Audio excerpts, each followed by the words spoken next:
Yes, welcome to Q&Q exams.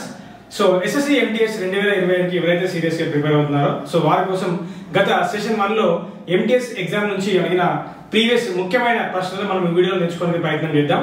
So మీరు SSC MTS exam date గురించి tension ఏం పడకండి, మనకు మంచి టైమే ఉంది. సో మనకు మోస్ట్లీ ఎగ్జామ్ అనేది జాన్లోకి వెళ్ళిపోతుంది, ఓకేనా? ఎందుకంటే ఈ రోజు ఎస్ఎస్సి యాక్చువల్లీ అప్డేట్ చేయాలి, మర్చిపోయాను. ఎస్ఎస్సి అనేది ఈ రోజు డిపార్ట్మెంటల్ టెస్ట్ సంబంధించిన రిజల్ట్స్ అనేది అనౌన్స్ చేయడం జరిగింది. అది మనకు సంబంధం లేదు. సో మోస్ట్లీ మనకు జాన్ ఫిబ్ మధ్యలో ఖచ్చితంగా ఎగ్జామ్ అనేది స్టార్ట్ అవుతుంది. మీరు టెన్షన్ తీసుకోకండి, మీ ప్రిపరేషన్ అయితే కంటిన్యూస్ గా చేస్తూనే ఉంటుంది. అంతే, మనం బ్రేక్ చేస్తే మాత్రం చాలా కష్టం అవుతుంది. ఈసారి మాత్రం మంచి వేకెన్సీస్, కాంపిటీషన్ కూడా చాలా తక్కువగా ఉంది, ఓకేనా? ఇటు ఎంటీఎస్ అన్న హవాదార్ అంటే ఏదైనా ఒకటి మీకు వచ్చే అవకాశాలు ఉంటాయి. దయచేసి సో అర్థం చేసుకోండి, ప్రిపరేషన్ అనేది ఎడతెగకుండా పోరాడుతూనే ఉండాలి, అంతే, ఓకేనా? రైట్. సో మొదటి ప్రశ్న చూద్దాం. ఫస్ట్ సో తెలుగు మరి ఇంగ్లీష్ లో పూర్తిగా చెప్పడం జరుగుతుంది, మీడియం విషయంలో ఎటువంటి ఇబ్బంది పడకండి, ఓకేనా? Right. So the first question చూసినట్టయితే ఇక్కడ చూడండి, 360 టోఫీలు పుష్కల్, ఖాదీర్, రుస్తుం మధ్య 2:3:4 నిష్పత్తుల్లో పంపిణీ చేయబడ్డాయి. అయితే ఇక్కడ చూడండి, పంపిణీ తర్వాత ఖాదీర్ తన టోఫీలో 20% పుష్కల్కి ఇస్తాడు, మరియు రుస్తుం తన టోఫీలో 25% పుష్కల్కి ఇస్తాడు, ఓకేనా? ఇద్దరు పుష్కల్కే ఇస్తున్నారు, ఓకేనా? రైట్. అయితే పుష్కల్, ఖాదీర్ మరియు రుస్తుంల టోఫీలో కొత్త నిష్పత్తి, వారి యొక్క టోఫీల కొత్త నిష్పత్తి ఎంత ఆఫ్టర్ డిస్ట్రిబ్యూషన్ అది అడుగుతున్నారు, ఓకేనా? Right. 360 toffees are distributed among Pushkal, Khadeer, Rustum. Okay, let us say PQR అనుకోండి, no tension, in the ratio 2:3:4. After the distribution, Qadir gives 20% of his trophy to Pushkal and Rustum gives 25% of his trophies to Pushkal. So what is the ratio of trophies with Pushkal and Qadir and Rustum? What is the new ratio again? Okay na? Right. So first ఇక్కడ చూడండి, ఇక్కడ సరిపోతుంది. So Q, Pushkal, Khadir and Rustam, okay? 3 members ఉన్నారు, ఓకేనా? So initial గా వారి మధ్య ఉన్న రేషియో ఎంత అంటే ఒకసారి జాగ్రత్తగా గమనించండి. 2:3:4, ఓకే? ఈ రేషియోలో వాళ్ళ దగ్గర టోఫీలు ఉండడం జరిగింది. సో ఇప్పుడు ఏం చేశారంటే ఇక్కడ ఖాదీర్ ఏం చేస్తున్నాడు? So Khadeer is giving 20% of his trophies to P and also Rustum are also giving 25% of his trophies to P again, ఓకేనా? Q మరియు R లో ఒక 20% P కి ఇస్తున్నారు, ఇంకొకరు 25% P కి ఇస్తున్నారు, ఓకేనా? సో ఇక్కడ జాగ్రత్త, దీన్ని ఎలా చేయాలి అంటే జాగ్రత్తగా ఇక్కడ చూడండి, దీన్ని ఎలా చేయాలంటే ఇక్కడ మీరు ఇది చూడండి. సో ఫస్ట్ ఇచ్చిన ఇనిషియల్ రేషియో అనేది సింగిల్ డిజిట్ లో ఉంది, ఓకేనా? సో సింగిల్ డిజిట్ లో ఉంది, బట్ వారి యొక్క డిస్ట్రిబ్యూషన్ అనేది పర్సెంటేజ్ లో ఉంది, ఓకేనా? సో సింపుల్ గా చేయాలంటే ఒకటి 20%, 25% కాబట్టి మీరేం చేస్తారంటే ఇచ్చిన ఈ మొదటి రేషియోని మీరు ఇంటూ 100 చేయండి, సింపుల్ అవుతుంది, ఓకేనా? సో ఆన్ 100 రేషియోని క్యాలిక్యులేట్ చేయడం వెరీ సింపుల్ అవుతుంది, ఇలా, ఓకేనా? చూడండి, దీన్ని ఇంటూ 100 చేస్తే ఇది 200 అవుతుంది, ఇది 300 అవుతుంది, అండ్ ఇది 400 అవుతుంది, ఓకేనా? రైట్. ఇప్పుడు చూడండి, సో ఖాదీర్ పీకి ఎంత పర్సెంటేజ్ ఇస్తున్నాడు? 20% ఇస్తున్నాడు, ఓకేనా? సో 20% అంటే ఎంత ఇస్తున్నాడు? 60 ఇస్తున్నాడు. సో 60 ఇవ్వడం వల్ల పీకి ఫస్ట్ 60 యాడ్ చేయండి, ఓకేనా? ఖాదీర్ అయిపోయింది. సో ఖాదీలోంచి 60 వెళ్ళిపోతే ఇక్కడ ఎంత మిగులుతుంది? 240 ఉంటుంది. సో ఇక్కడ 240 టోఫీస్ మిగిలినాయి, ఓకేనా? రైట్. నెక్స్ట్, సో ఆర్ అనేవాడు ఏం చేస్తున్నాడు? 25% పీకి ఇస్తున్నాడు, అంటే సో ఇంత 25 అంటే ఎంత? 100 ఇస్తున్నాడు. సో 100 ఇక్కడ ఇస్తున్నాడు, ప్లస్ 100 యాడ్ చేయండి, ఓకేనా? సో ఇక్కడ మొత్తం ఎంత అవుతుంది? పీ వద్ద ఎంత ఉన్నట్టు, ఓకేనా? 360. పీ వద్ద 360 ఉన్నట్టు ఆఫ్టర్ డిస్ట్రిబ్యూషన్, అండ్ ఇక్కడ నుంచి 100 వెళ్ళిపోతే ఇక్కడ ఎంత ఉన్నట్టు? 300 ఉన్నట్టు, ఓకేనా? ఇది న్యూ రేషియో. దీన్ని కట్ చేయండి, కట్ చేస్తే మన ఆన్సర్ వచ్చేస్తుంది 10 get cancel. 6 times, 6 4 times and 6 5 times. So required ratio ఏంటిది? 6:4:5. ఎక్కడ ఉంది? ఎస్. సో సి, ఇదే మన ఆన్సర్. 6:4:5 అనేది రిక్వైర్డ్ రేషియో, ఓకేనా? ఫస్ట్ గివెన్ 2:3:4 అడిగాడు, వాళ్ళకి డిస్ట్రిబ్యూషన్ ఆన్ పర్సెంటేజ్ లో ఉన్నాయి. సో ఇచ్చిన సంఖ్యలో సింగిల్ డిజిట్స్ కాబట్టి సో ఇంటూ 100 చేసుకోండి, తప్పలేదు. ఇంటూ 100 చేసుకొని సో ఆన్ 100 మనం పర్సెంటేజ్ ఈజీగా క్యాలిక్యులేట్ చేయొచ్చు, ఓకేనా? సో 25% అంటే ఏంటి? 100లో 20 ఇస్తున్నట్టు అని అర్థం, ఓకేనా? అలా చేసినాం. Okay, very simple, option C. Next problem. Okay, this is mensuration లో. Okay, right. ఒక పాత్ర బౌల్ గా ఉంది. ఓకే, ఒక బౌల్ సిలిండర్ ద్వారా అమర్చబడిన బౌల్ అర్ధగోళ రూపంలో ఉంటుందట. ఓకే, అర్ధగోళం యొక్క వ్యాసం 28 సెంటీమీటర్స్, దట్ ఈస్ హెమిస్ఫియర్ యొక్క డయామీటర్ ఇచ్చినారు. మరియు పాత్ర యొక్క అంటే కంప్లీట్ వెజల్ యొక్క ఎత్తు 20 సెంటీమీటర్స్. అయితే పాత్ర యొక్క లోపలి ఉపరితల వైశాల్యాన్ని స్క్వేర్ సెంటీమీటర్ లో కనుగొనండి అని అడిగారు. ఓకేనా. So a vessel is in the form of a hollow hemisphere mounted by a hollow cylinder. The diameter of the hemisphere is 28 centimeters. Diameter of the hemisphere is 28 centimeters and the total height of the vessel. So complete figure: hemisphere followed by cylinder. అర్ధగోళము మరియు cylinder కలిపిన మొత్తం total figure height ఇచ్చినాడు 20 centimetres. అందుకే vessel అన్నాడు. Height of the total vessel, that is very important. Okay, and find the inner surface area of the vessel. Okay na, right. మీరు జాగ్రత్తగా గమనించండి. ఆ ఫిగర్ మీకు ఏ రూపంలో ఉందని ఒకసారి జాగ్రత్తగా గమనించినట్లయితే ఇలా ఉంటుంది. ఓకే, ఫస్ట్ ఇక్కడ బౌల్ ఉంది. ఓకే, ఇలా ఉంది బౌల్. ఓకేనా, సారీ, రైట్. సో మీరు జాగ్రత్తగా గమనించినట్లయితే ఫస్ట్ ఇలా, ఇది hemisphere. Okay, this is hemisphere. Okay, and దీని మీద which is mounted by A hollow cylinder. A hollow cylinder. Okay, hollow cylinder. Hollow cylinder అంటే ఇక్కడ పైన మూత లేదు. ఓకే, ఇది కూడా హాలో బౌల్ అంటే ఇక్కడ పైన మూత లేదు, అంతే. Okay, right. ఇప్పుడు చూడండి, diameter of the hemisphere is given 28 centimetres. So ఈ కంప్లీట్ డయామీటర్ ఎంత? ఇది 28. ఓకే, దీనిలోంచి ఇప్పుడు రేడియస్ ఏమవుతుంది? 14 సెంటీమీటర్స్ అవుతుంది. ఓకేనా, రేడియస్ విల్ బి 14 సెంటీమీటర్స్ అవుతుంది. ఓకేనా, ఇది డయామీటర్ అనుకుంటే సెంటర్ లో సగం ఏంటిది? రేడియస్ అవుతుంది. ఓకేనా, this is radius, that is r value will be radius. And total height of the vessel, ఇక్కడ ఈ మొత్తం ఫిగర్ యొక్క హైట్ ఎంత ఇచ్చినారు? 20 సెంటీమీటర్స్ ఇచ్చినారు. Okay, this is 20 centimetres. Okay, 20 centimetres. Then what is the inner surface area of the vessel? So inner surface area అంటున్నాడు. మీకు ఎక్కడెక్కడ దీన్ని హైలైట్ చేయాలని important. So inner surface area of the vessel. So ఈ లోపట inner surface area of the vessel అంటే లోపట ఏముందంటే మనకు ఒకటి చూడండి, ఇక్కడ బౌల్ ఉంది కదా. సో బౌల్ ఉంటుంది ఒకటి. So inner surface area of the vessel అన్నాడు కాబట్టి ఈ బౌల్, ఓకే, ఈ బౌల్ యొక్క ఇన్నర్ సర్ఫేస్ ఏరియా ప్లస్ ఈ సిలిండర్ ఉంది కదా, సిలిండర్ యొక్క ఇన్నర్ సర్ఫేస్ ఏరియా, అదే అడిగాడు. సో అడిగింది ఏంటి? దేర్ఫోర్ ఆన్సర్ ఏంటిది? So inner surface area, inner s area అంటే surface area of hemisphere, inner surface area of hemisphere plus inner surface area of cylinder. Okay, cylinder, inner surface area of hemisphere and inner surface area of the cylinder కావాలి. ఓకేనా, right.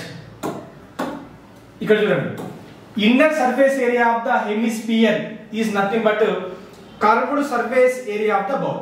Okay na? So curved surface area of the bowl. ఈ curved surface area of the bowl formula ఏంది? మనకు 2πr². So curved surface area of a hemisphere is nothing but half the total surface area of the sphere. Okay na? Half the total surface area of the sphere చేస్తే మీకు వస్తుంది 2πr². Next inner surface area of the cylinder. ఈ cylinder ఉంది కదా, so cylinder యొక్క inner surface area is nothing but cylinder లోపల ఉన్న curved surface area. Cylinder లోపల ఉన్న కర్వ్డ్ సర్ఫేస్ ఏరియా అది. ఓకేనా, ఈ సిలిండర్ కదండి, చూడండి, this is cylinder. Okay, cylinder కదా. సో సిలిండర్ యొక్క కర్వ్డ్ సర్ఫేస్ ఏరియా, లోపల ఉన్న కర్వ్డ్ సర్ఫేస్ ఏరియా. ఓకేనా, స్టార్టింగ్ నుంచి మొత్తం ఎంత హైట్ ఉంటుందో అంత హైట్ వరకు curved surface area. Okay, curved surface area, right. That is curved surface area of the cylinder ఏమవుతుంది? 2πrh అవుతుంది. ఓకేనా, 2πrh. ఓకేనా, రైట్. సో ఇక్కడ మనకు r తెలుసు, radius value will be 14 centimetres. What is the height? ఇక్కడ height అనేది దేనికి సంబంధించింది? ఇది దేనికి సూచిస్తుంది? సిలిండర్ హైట్ అన్నమాట. ఓకేనా, కన్ఫ్యూజ్ కావద్దు. సో మొత్తం హైట్ ఇస్ మీరు ఆన్సర్ కొట్టేస్తే తప్పు వస్తుంది.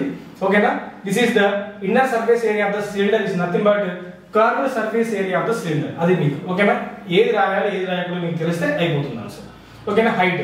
సో టోటల్ హైట్ అనేది 20 సెంటీమీటర్స్ మరియు సిలిండర్ హైట్ ఏంటి ఇక్కడ నుంచి ఇక్కడ వరకు సిలిండర్ హైట్ అది మనకు కావాలి. ఓకేనా రైట్. సో మొత్తం ఇక్కడ నుంచి ఇక్కడ వరకు 20 సెంటీమీటర్లు ఉన్నది. మనకు కావాల్సిన సిలిండర్ హైట్ ఏంటి ఇక్కడ నుంచి ఇక్కడ ఇది కావాలి. దిస్ ఇస్ సిలిండర్ హైట్ అదే మనకు కావాలి. క్వశ్చన్ మార్క్ తెలియాలి. ఎలా తెలుస్తుందో వినండి. సో ఇది చూడండి ఈ సెంటర్ నుంచి ఇక్కడ వరకు లైన్ డ్రా చేస్తే అది ఏమైతుంది అంటే పర్పెండిక్యులర్ డిస్టెన్స్ అవుతుంది. ఓకేనా.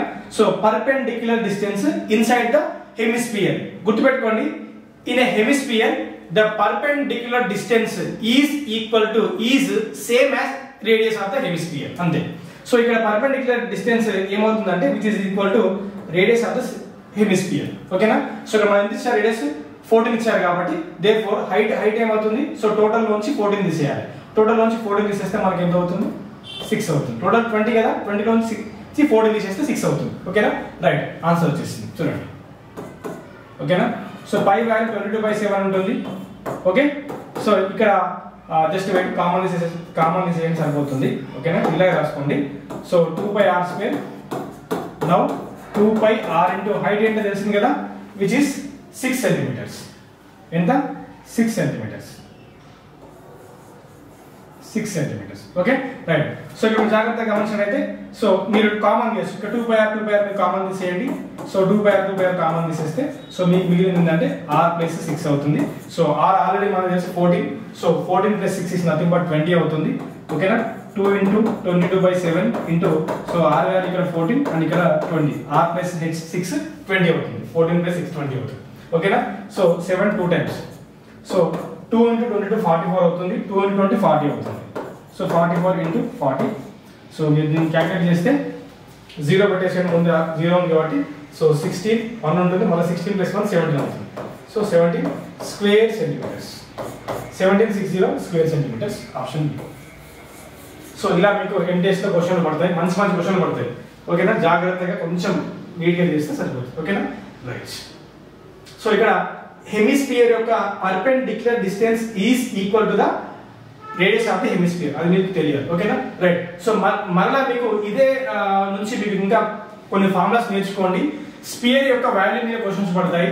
స్పియర్ గోళం యొక్క వాల్యూ ఏమవుతుంది 4/πr3 ఓకేనా రైట్. సో స్పియర్ యొక్క total surface area or simple surface area is equal to మీకు టోటల్ సర్ఫేస్ ఏరియా కాబట్టి 4πr² అవుతుంది. ఓకేనా. సో స్పియర్ యొక్క టోటల్ సర్ఫేస్ ఏరియాలో సగభాగం ఏమవుతుందంటే అర్ధగోళం యొక్క కర్వ్డ్ సర్ఫేస్ ఏరియా అవుతుంది. ఓకేనా right. Next when coming to cylinder గురించి మీరు తెలుసుకోండి. సిలిండర్ గురించి మీరు తెలుసుకోండి. So volume of the cylinder అడుగుతారు. So volume of the cylinder is nothing but 2πrh. ఓకేనా. కింద just wait. Volume of the cylinder is nothing but base area into height. So ఇలా ఉంటుంది కదా cylinder. Okay. So base area is nothing but circle area that is πr². ఓకేనా. So మనం ఎప్పటి వరకు fill చేయాలి వాల్యూమ్ అంటే ఫిల్లింగ్ ఏరియా ఉంటుంది కదా. సో అప్ టు హైట్ వరకు ఫిల్ చేయాలి కాబట్టి volume of the cylinder πr². ఓకేనా. నెక్స్ట్ సో సిలిండర్ యొక్క టోటల్ సర్ఫేస్ ఏరియా మీద అడుగుతారు. So total surface area of the cylinder wait దీనికన్నా ముందు కర్వ్డ్ సర్ఫేస్ ఏరియా. ఓకేనా. So curved surface area of the cylinder. So curved surface area of the cylinder ఏమవుతుంది అంటే 2πrh అవుతుంది. ఓకేనా. Next total surface area of the cylinder is nothing but curved surface area plus top area plus bottom area. ఓకేనా. So top bottom రెండు circles ఏ ఉంటాయి కాబట్టి πr² plus πr² ఏమవుతుంది 2πr² అవుతుంది.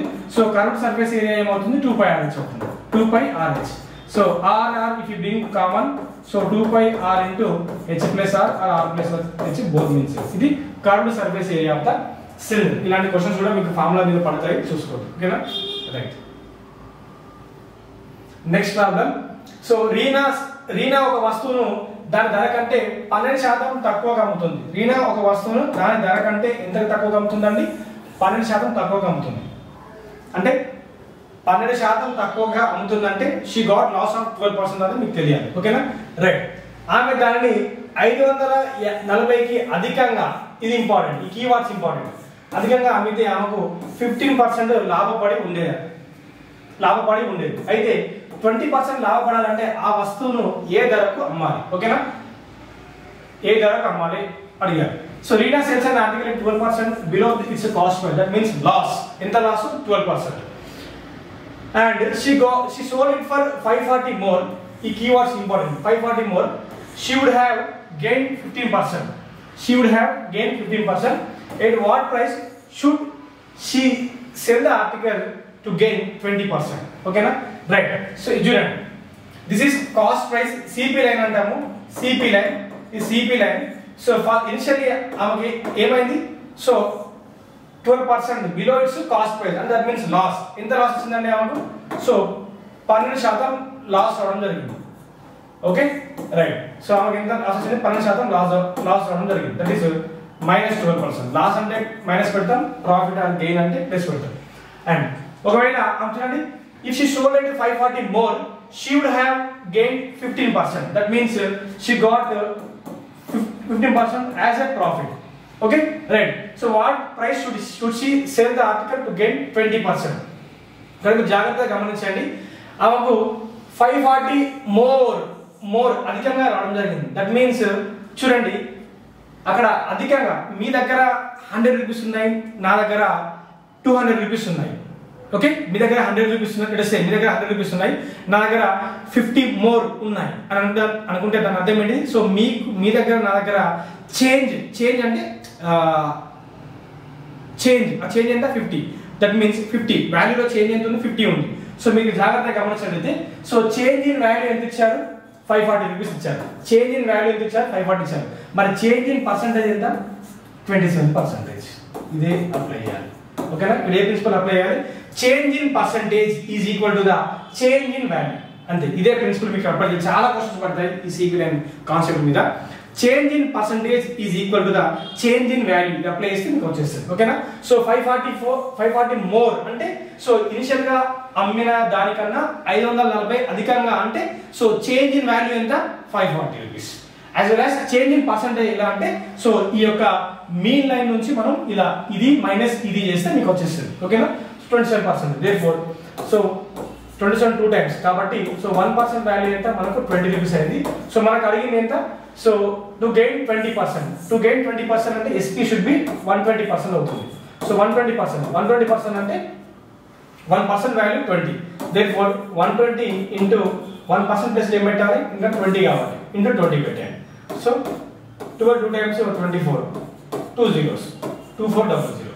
ఎక్కడ ఉంది? రైట్, ఆప్షన్ సి అనే ఆన్సర్. ఇలా సిపి లైన్ కాన్సెప్ట్ చాలా ఇంపార్టెంట్. మాక్సిమం క్వశ్చన్స్ 2-3 క్వశ్చన్స్ పడతాయి దీనిలో. ఓకేనా? రైట్. నెక్స్ట్ చూడండి, 11వ తరగతికి సంబంధించి ఏ తరగతిలో ఎంతమంది ముగ్గురు విద్యార్థులు సాధించిన మార్కుల సగటు 83 అంట. అదే 11వ తరగతికి సంబంధించి బి తరగతి అంటే బి సెక్షన్, బి తరగతిలో 4 విద్యార్థులు సాధించిన మార్కుల సగటు 76. సి తరగతిలో ఓకే 5 విద్యార్థులు సాధించిన సగటు 85, మార్కుల సగటు 85. అయితే 11వ తరగతిలో ఇక్కడ ముగ్గురు కాదు, 11వ తరగతిలో విద్యార్థులు సాధించిన మార్కుల సగటు ఎంత? 11వ తరగతిలో విద్యార్థులు సాధించిన మార్కుల సగటు ఎంత? ఓకేనా? రైట్. అంటే సో ఫస్ట్ 11వ తరగతిలో 3 section, section A B C, section A section wise గా సగటు ఇచ్చినారు. ఇప్పుడు టోటల్ గా 11th క్లాస్ కి సంబంధించిన టోటల్ మార్కుల యావరేజ్ అడుగుతున్నారు.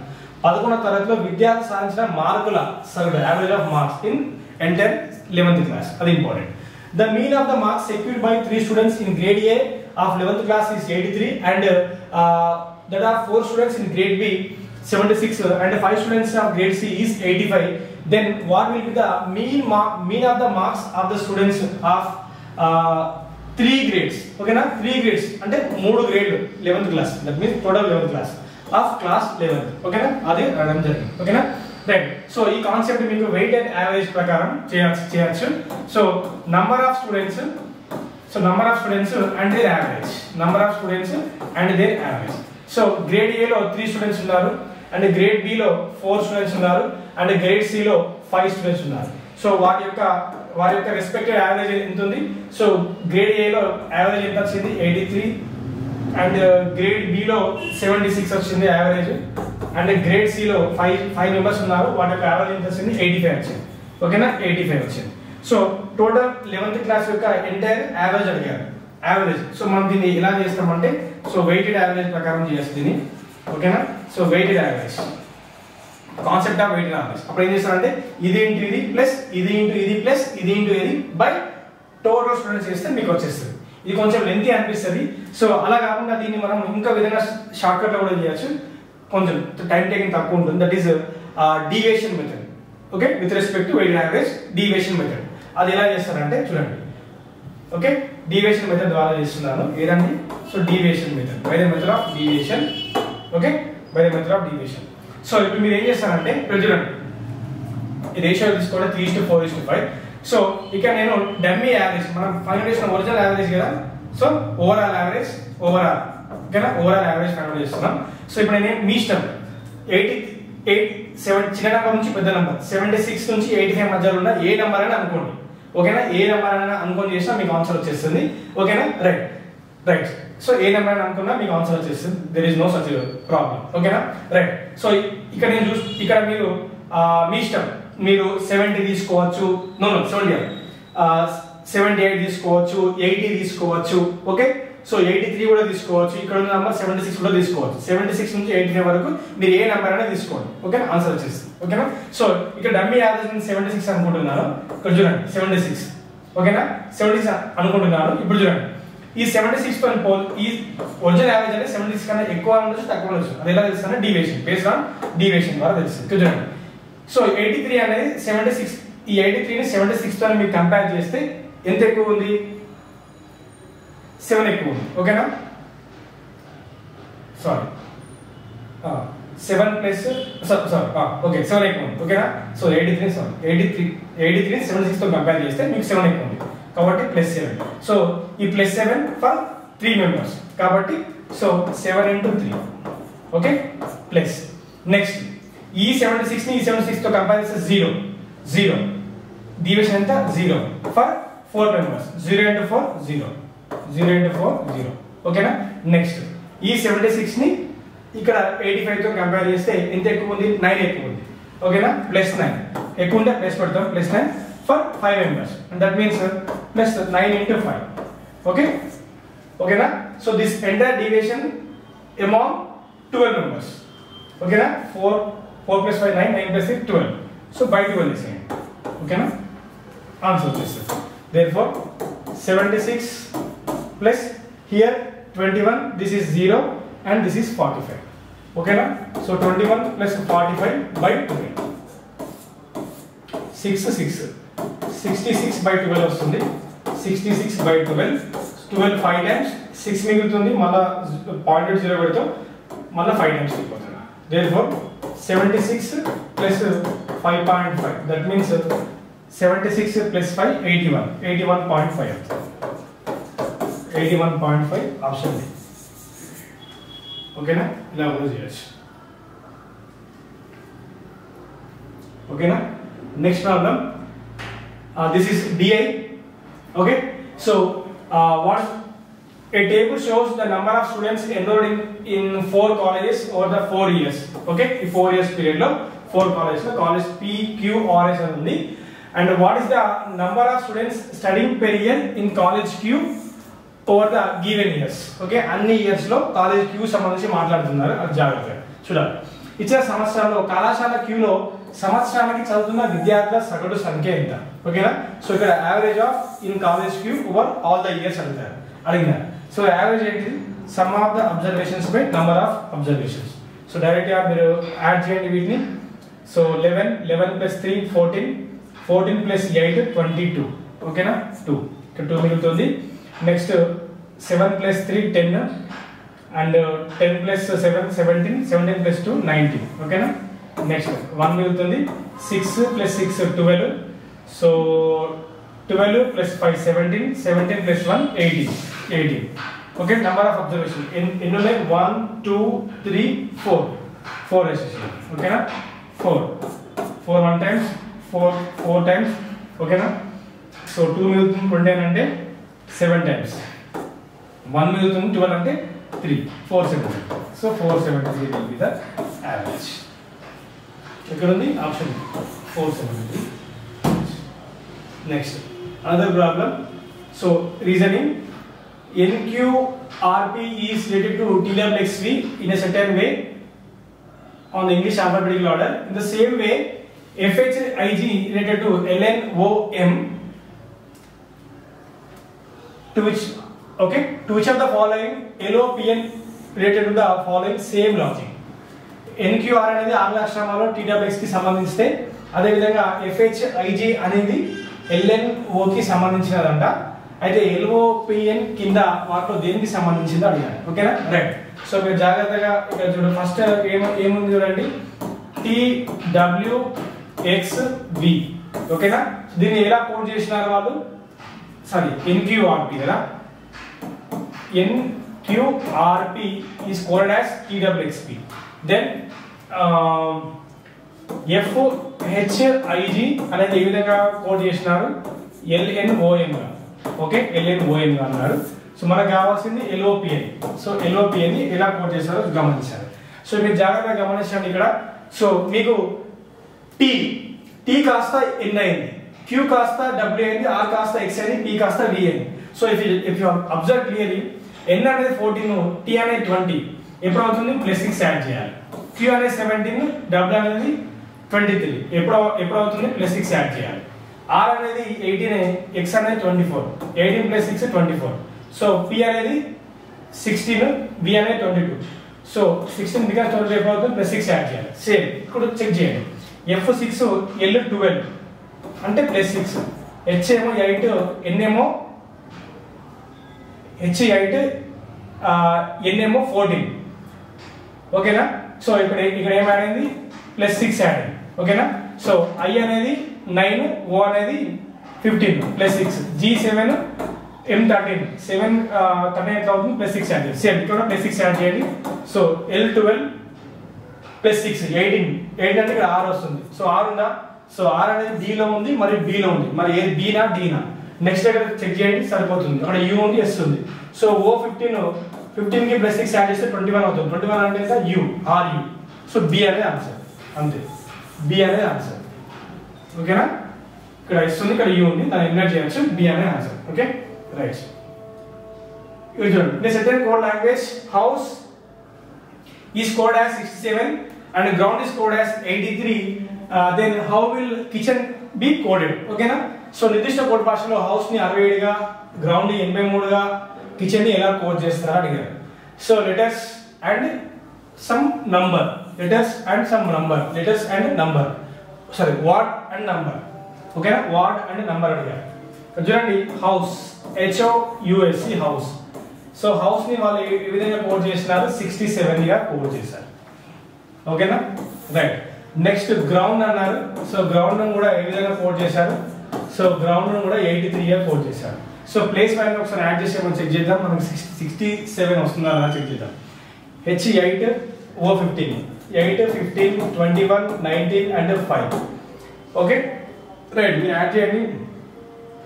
So this is 14 + 1 15 + 5 20 + 8 28. ఓకే, 28 అని ఉంది. Okay, no issue. చూద్దాం ఏమైనా సబ్ట్రాక్షన్ డివిజన్ ఏమైనా చూద్దాం. Okay, so next this is 3 + 1 4. Okay, 4 + 2 6 68 ఉంది. మరి ఇక్కడ 67 ఉంది. -1 చేస్తే మనం వస్తుందా అంటే చూద్దాం. 67. ఓకే, నెక్స్ట్ ఇక్కడ చూడండి. So G7, R18, O 15, U 21, D will be 4. Okay, so 5 + 5 10 + 8 18. Okay, 18. ఇక్కడ 4 ఉందా? ఓకే, 5 + 5 10 + 8 18. ఓకేనా? సో 18 + 7 25. ఓకేనా? సో 25 అనుకున్నాం. అండ్ 25 అంటే యూనిట్ డిజిట్ ఇక్కడ 5 వస్తుంది. సో 5 - 1 అంటే ఇక్కడ 4 రావాలి, మరి 3 వస్తుంది. సో పాసిబిలిటీ ఉందా? లేదు. సో ఇది వర్కౌట్ అవ్వట్లేదు. సో వర్కౌట్ అవ్వనప్పుడు నెక్స్ట్ ఏం చేద్దాం? సో మల్టిప్లికేషన్ చేస్తే వస్తుందా? పెద్ద వాల్యూ వస్తుంది? రాదు. చిన్న వాల్యూ రాదు. పెద్ద మల్టిప్లికేషన్ చేస్తే పెద్ద వాల్యూ వస్తుంది. సో డివిజన్ కి ఏమైనా పాసిబిలిటీ ఉందా? డివిజన్ కి పాసిబిలిటీ ఏం లేదు. మరి నెక్స్ట్ ఏం చేయాలంటే, సో ఆపోజిట్ లెటర్స్ కూడా చూడాలి. సో ఆపోజిట్ లెటర్స్ కూడా తెలుసు కదా మీకు. సో ఆపోజిట్ లెటర్స్ మీద ఫోకస్ చేయండి, ఏమైనా తగ్గుతుంది. ఓకేనా? Right. So opposite letters, please do focus on opposite letters. Okay, opposite letters మీద ఫోకస్.